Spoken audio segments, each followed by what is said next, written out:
Welcome to The Bottom Line, proudly brought to you by Korean Capital. Today we're talking all things budget. The Finance Minister Enoch Godongwana will be delivering the national budget for 2026, and there are many questions around how he will find the balancing act to make sure that the funding for the country is found within the national budget, despite the many constraints that exist. We're talking taxes, we're talking grants, we're talking debt to GDP, but also importantly, economic growth. What is he going to say about economic growth? We know that National Treasury has traditionally been very optimistic about growth, but South Africa has grown for an average or by an average of about 1.1% for the last decade. Dismal numbers. Joining me is Mike Sham to unpack all of these developments around the national budget. One of my favorite conversations to have, Mike, because it's a tough balancing act that the minister has to make when it comes to the national budget. And the big thing is finding the money. Where does he find the money for the different responsibilities, the different departments that have to be funded? Yeah, I think obviously we've got to look back at what happened last year, because last year we remember all the drama around the budget. It almost sort of collapsed the government of national unity. It created all kinds of problems for a lot of political problems, because the government of national unity partners didn't find each other, and the minister had a quick fix solution for his shortage of money, and that was to put VAT up by 2 percentage points. And that was just what everybody needed to hear, and that got vetoed, and suddenly the thing got sent back twice. So it's against that backdrop that I think that the most important message that is going to come out in this budget is the fact that they don't want a replay of that. So that's, I'm saying that sets the scene that you don't expect a fight, because we saw in the medium-term budget statement that they actually clearly negotiated that. There was clearly discussion over it, and it went off without too much fanfare. It was quite a positive budget. But the point being that before you even get to the money is to set those ground rules. The ground rules are this budget is going to be agreed upon, and it is going to come within those constraints. Now we can talk about those constraints, because boy, there's many. There are many constraints indeed, and kind of mitigating some of those constraints. One of the things he's going to need to look at is taxes. Obviously, he's not going to touch VAT. We saw that was a huge point of contention, as you've mentioned. But there's talks of a sin tax, and that being higher than an average level that would generally be set. It's obviously got tobacco and liquor producers up in arms, because already their sales are down, impacted by illicit sales. And so how does he navigate that particular point? Yeah, because, and we'll get on to the topic of economic growth in a minute, but because we have on purpose chosen not to have economic growth for a decade and a half. You say on purpose? On purpose, right? We kind of touched on it the last time we had a discussion, but this is not exactly a country where our politicians are very keen on economic growth, and we can get into that in a second. But because we don't have economic growth, taxes are like a tick on a dog. And the tick, if you just leave that tick, it's eventually going to bleed the dog to death. And sometimes you've got to be careful with these taxes, because you put them in there, you say, well, we're just going to take a little bit of blood. And eventually they become so big that the dog dies. Now, we're busy seeing that with the tax on cigarettes. The government has upped the tax and upped the tax and upped the tax. Then, together with the help with some political decisions around COVID, you now have a massive illicit cigarette market. That's about 50% of the market, more or less. So 50% of the market, you're paying 45 Rand a pack of 20 cigarettes, and for 50% of the market, you're paying less than 20. It's not long before you say, look, I'm going for the cheap ones. And the whole market collapses, and we saw British American Tobacco pulling out. Similar problem is looming with alcohol. There's a natural tendency to move away from alcohol, but we still like to drink in South Africa. But it's not going to be long before we see illicit alcohol sales. So these sin taxes aren't going to be the answer, because if they have to push the tax up, it's going to drive more people into the illicit market. So I don't think that's going to be, I think they'll put the taxes up, but I think it's going to cost them money. Another one which I think is a difficult one to touch is personal income tax. So it is the biggest contributor to tax in South Africa, followed by VAT and then corporate income tax.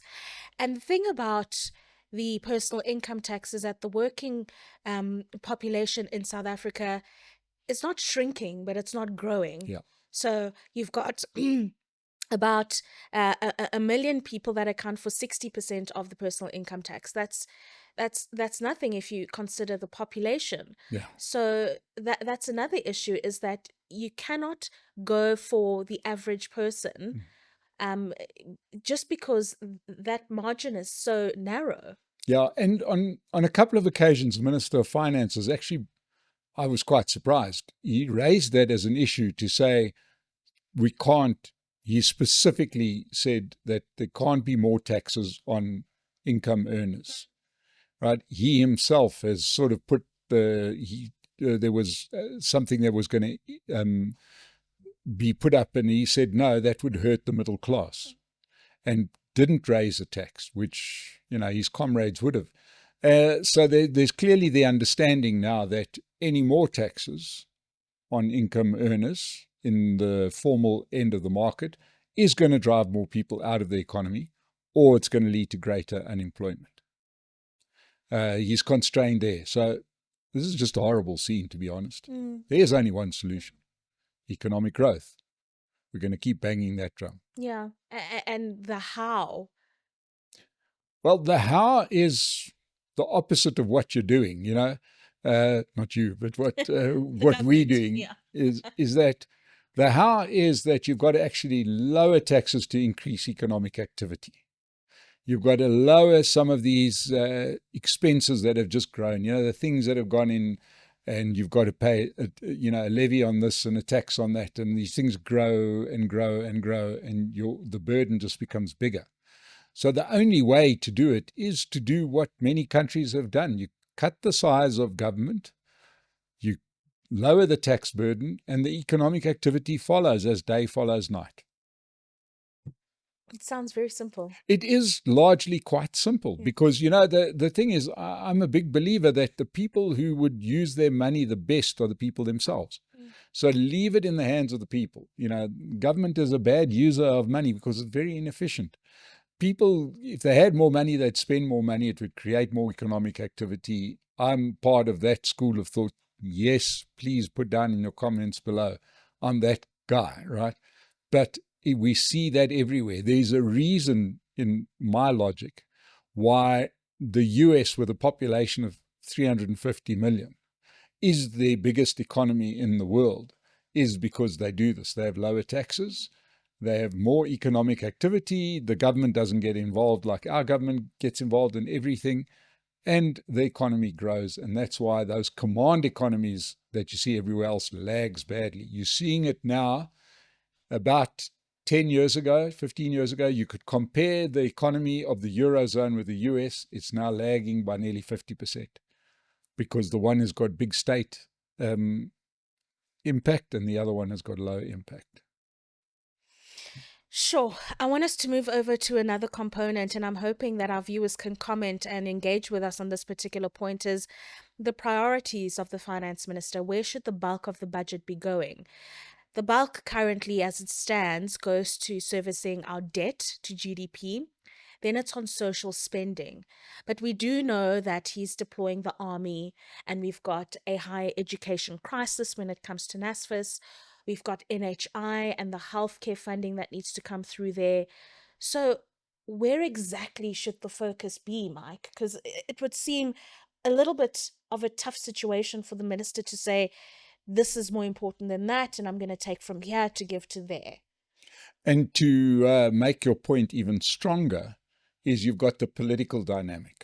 And that is that the ANC have lost their majority. That's still very much an ANC ministry. So if he starts cutting social spending, it's going to be more politically unpalatable for the party. So he's also got to understand that if he goes and he cuts spending on something, some social service, that people will get will not be happy with it, and he could find himself on the wrong end of a political outcome.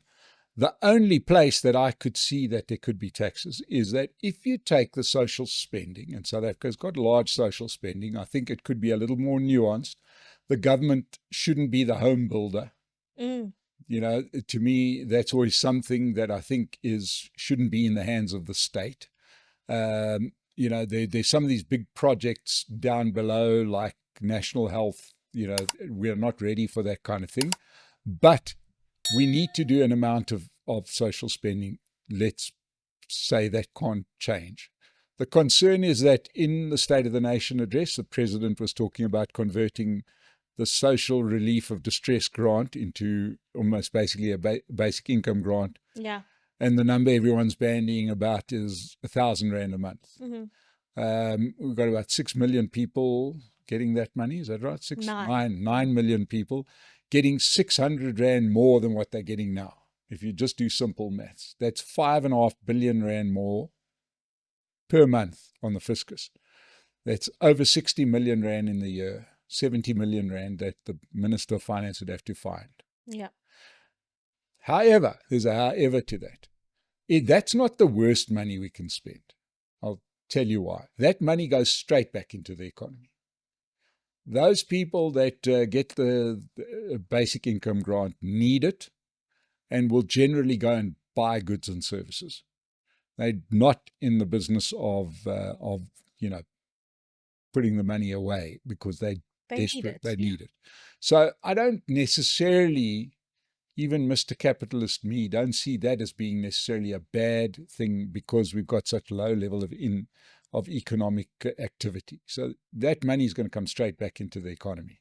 We just got to be ready, make sure that we're ready to provide what those people need. And in most cases, it's groceries, etc. But there's another strata that I feel is the low-hanging fruit, and it's time for the government to go after it. And that is some of these vanity projects that we've got. Things like SETAs. Some of the expenditure that you have, things like a transformation fund. Get out of the way. Stop burdening the tax man with your special thing that's just really helping a few deployed cadres, deputy ministers. I mean, I know that that's not going to save a fortune, but it will be a great signal to the economy that we are also tightening our belts. We don't need this. So you start cutting out that, not down at the bottom level, because that's needed, but at that level above, where the government gets involved with a whole lot of stuff that they don't need to get involved with. And you bring up the SETAs, and that's quite important. And you've indicated that they have been to the detriment of South Africa's economic growth. Why is that? I don't really see the point of SETAs. You've always got the great old question is compared to what? What would life look like if you didn't have SETAs? Well, I can tell you I was in the industry of training and personal development. People will, if companies need to train people, they'll find trainers. They don't need SETAs to do it for them. This idea that you're going to get some kind of qualification from SETAs that are going to accredit your training has never worked. The idea was great, but it didn't work. So you now have about 20 odd SETAs, and they all have board of executives, and they've got a whole sort of infrastructure and head office, and it's always in the fanciest buildings. People earning a lot of money compared to get out of the way, and the stuff that they're doing, let's say the effective stuff, will be done anyway. And let the economy just sort it out, which the economy will do. So I don't see the point of them. I don't see what they are achieving at all. Yeah.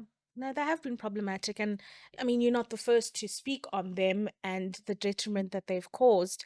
But another one, which has been a huge topic of debate, and you mentioned it briefly, is the Transformation Fund, that being announced sometime last year.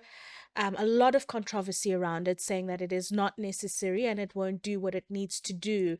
And I just want to get your thoughts on either side of this particular argument around the transformation fund, what it's meant to do and whether it would actually do that. You see, the way I see it, and this has been my gripe with some of the other social engineering, is what is it designed to do? And it's not designed to create new, it's to replace this industrialist with that industrialist. You're not creating a new industry. It's not to go and say, start your business. That's what the IDC is for, right? If you want to get funding for your new business, great. But this isn't really, this is for somebody to buy shares from some other white business. So the economy is not going to be better off for it. You know, at the end of the day, when you go and stay at a hotel, it doesn't matter who the shareholders are, the activity is somebody providing at a hotel. So I don't see that as being in any way helping the economy to grow. The economy can only grow by us having new businesses, additional businesses to the ones we've got. The ownership of the business doesn't change the size of the economy, unless, as the government's trying to imply, that the current owners are spiriting the money away and putting it in some offshore bank account. That may be the case, but it's not in most cases. I'm saying that the real thing that we need to do here is unlock the potential of the country. And of course, the other thing that the minister's going to have to do sooner or later, and this is the big he who cannot be mentioned in this country, and that is, at what point do we start formalizing the informal economy? That is so important, Mike. That is so important. And it's something that has been spoken about numerous times. But how do they even go about doing that? And why is it not something that's been prioritized? Well, for historic reasons, and now you've created a monster. So for years, you know that a massive informal economy exists.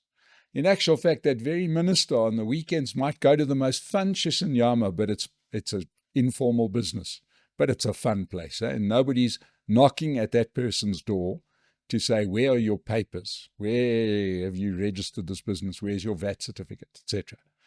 And there's been this reluctance, this political reluctance to formalize informal business. And that's led to the situation where why would you formalize a business? In actual fact, I think we are rapidly going down another road, and that is where formal businesses start informalizing. Right? Why would we see that? Because you're seeing a lot of bad behavior without repercussions. So you start saying, fine, I've got a business and I'll make cups, right? You know what? Why do I have to tell anybody that I've got this business making cups? Why do I have to register the business? Where are these policemen that are going to pitch up and tell me to stop making cups or whatever? So you're going to have a greater number of businesses. And, you know, other countries have had to deal with this. Obviously, the poster child for this was India. That had so many informal businesses that eventually, how do you formalize the economy? And the only way to do it is to do it. It's a bit like rules of the road. The only way you're going to do it is to give people fines, to force people to formalize.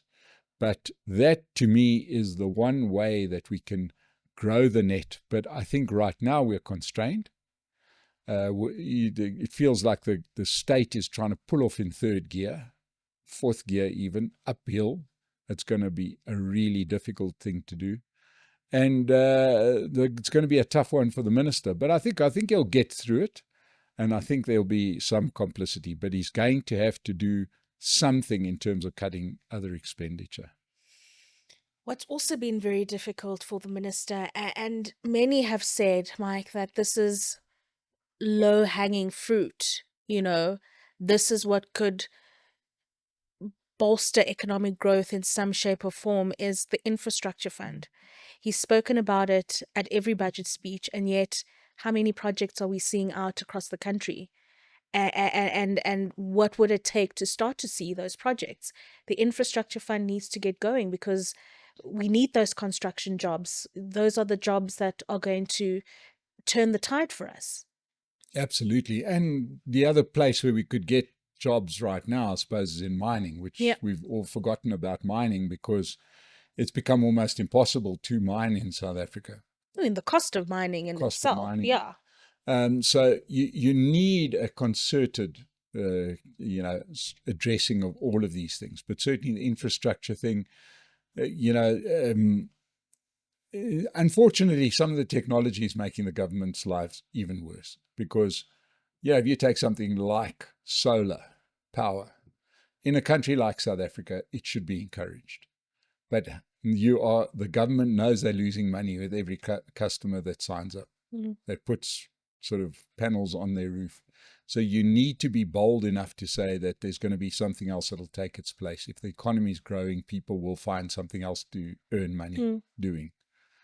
I wouldn't want to be the minister, but I would. But you would need to really, at some point, be a lot bolder than what he's been. Everybody carries on about the great years of Trevor Manuel, for example. It was a totally different time. You had big industry, you had big mining. He had great sources of income. Yes, he managed it well. But here you've got technology, which has taken away a lot of jobs. You've got machinery, better equipment, etc. And on top of it, some really bad choices that have been made. But I think you've got to take a long look at this, even to the point of saying, foreign relations. Does it help to antagonize the biggest pool of investors, the biggest markets for our products?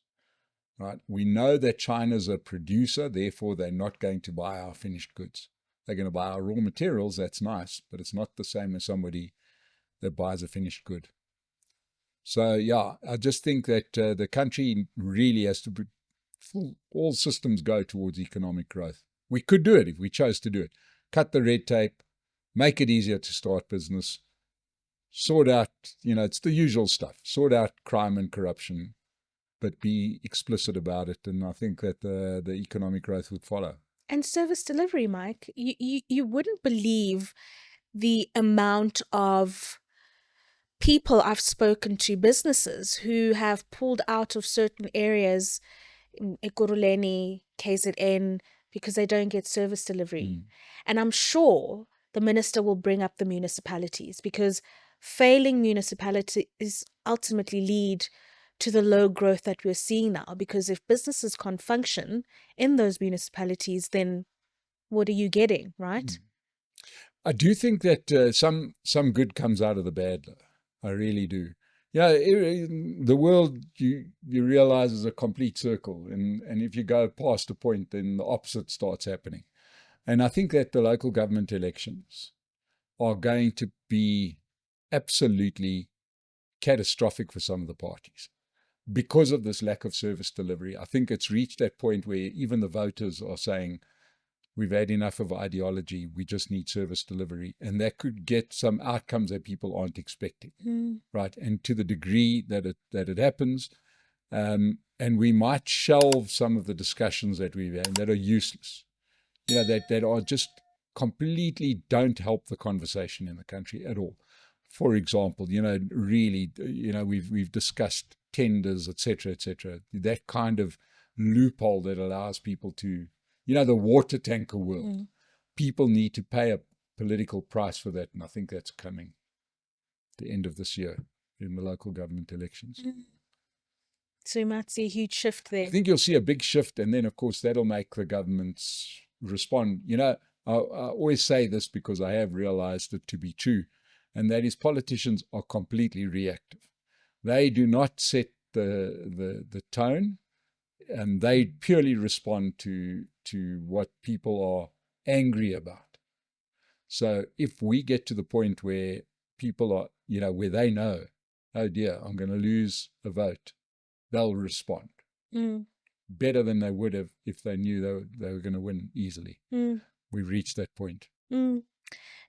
So this has been a recurring theme in yours and mine's discussion, but it is a theme that the minister will address probably at the beginning of his speech, the economic outlook, and he will reflect on the global economic landscape and that how that affects South Africa and where we are going in terms of our trajectory. What is he likely to say when it comes to what's happening globally and how it's directly impacted South Africa, notwithstanding some of the local things that are having an impact on our economic outlook? I think he's going to miss the boat completely, because I think that there's some things that are happening globally. You know, we've got to understand that as we've just gone through 15 years of no economic growth, the world's had a fantastic time with growth through the roof. We chose to not participate in that because we were too busy doing our own things. So now you've got to a situation where some of the first world countries are contracting, and that's going to carry on. I think some of the even China, I'm not terribly optimistic about China. They are doing a lot of business because they're subsidizing a lot of business. All these cars, you've got to buy them as soon as you can because they're getting subsidized by the Chinese taxpayer. That's not good economics. That only works for a little while. So I think that we're going to go out there into a world where the economy is really slow. I don't see anything out there that's terribly exciting. Even Africa seems to have stalled yet again. There's no growth story. I don't see where the growth is at the moment. If you look at what Donald Trump's doing, where he's going to get, he's putting tariffs, which is really, I think his population has realized that's just a tax on the people. So, that's economy, I think, is also going to contract in the second half of the year. Europe, they're going to have to spend more on defense. They're going to spend less on their social spending. It's not a pretty picture at the moment. But where South Africa is in a better position is that we've got great domestic demand, which could be fed. We've got, in a way, you've got to look at it and say, when you've got 50% unemployment, those people want to buy a house and a car. Mm-hmm. There's an economy there that you can tap. Yeah. If you can just generate the revenue, make it easy to do business, you can get a story out of this. So I think he's got a game on his hands, the poor Minister of Defence. I don't think it's a good time to be him. And I don't see where he can turn other than to start. Never mind cutting the fat. I think some muscle is that scalpel's going to have to go pretty deep. Oh, that doesn't sound great. It's not great. No, it's not great, especially when you consider things like our debt to GDP, Mike. We spend 22 cents of every rand that we make on servicing the debt. So that's about 120 million rand a day. Yeah. And we've got to rein that in. Yeah. But it's almost like he's got no other option but to borrow.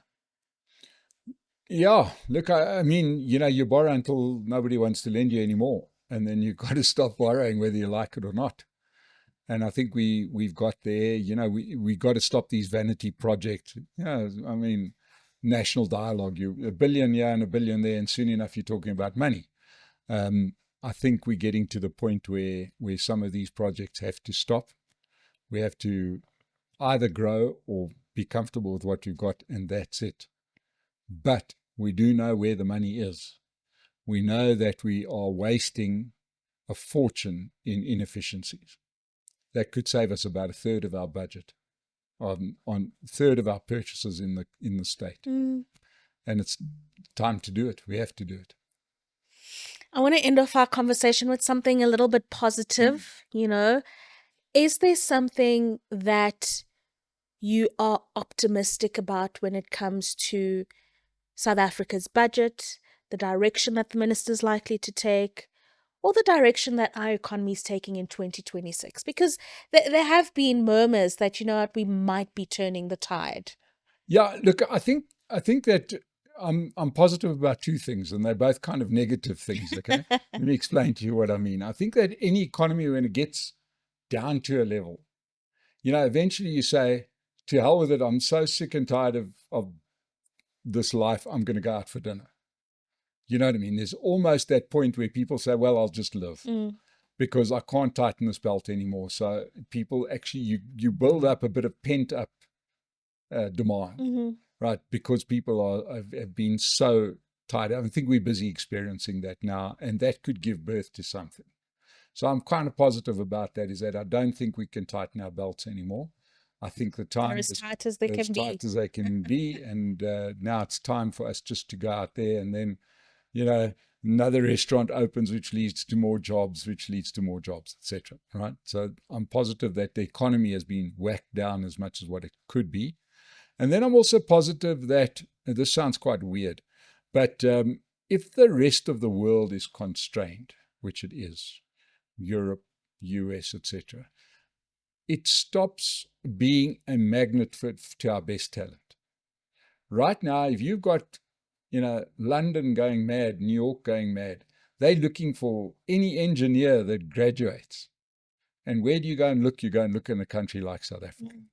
So now when you start in those economies laying off engineers, there's no jobs for our new young engineers but to stay here and to give their considerable talents towards growing the economy. So I see that situation stabilizing, because that's almost been a one-way street for 30 years, where the first world's been growing, and that's been a tremendous draw on our talent. You look at how many South Africans are in London, Dubai, wherever it is. Those people, if they were in South Africa, believe me, you wouldn't find them begging at traffic lights. You'd find them doing something productive, and that would help the economy. And I think when we stop that, that loss of great talent, it'll be good for the country.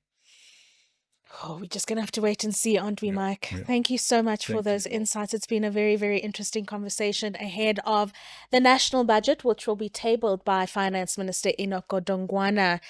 Very, very interesting times, and it's going to be interesting to see how he maneuvers the little that he has to all the important components of the national budget.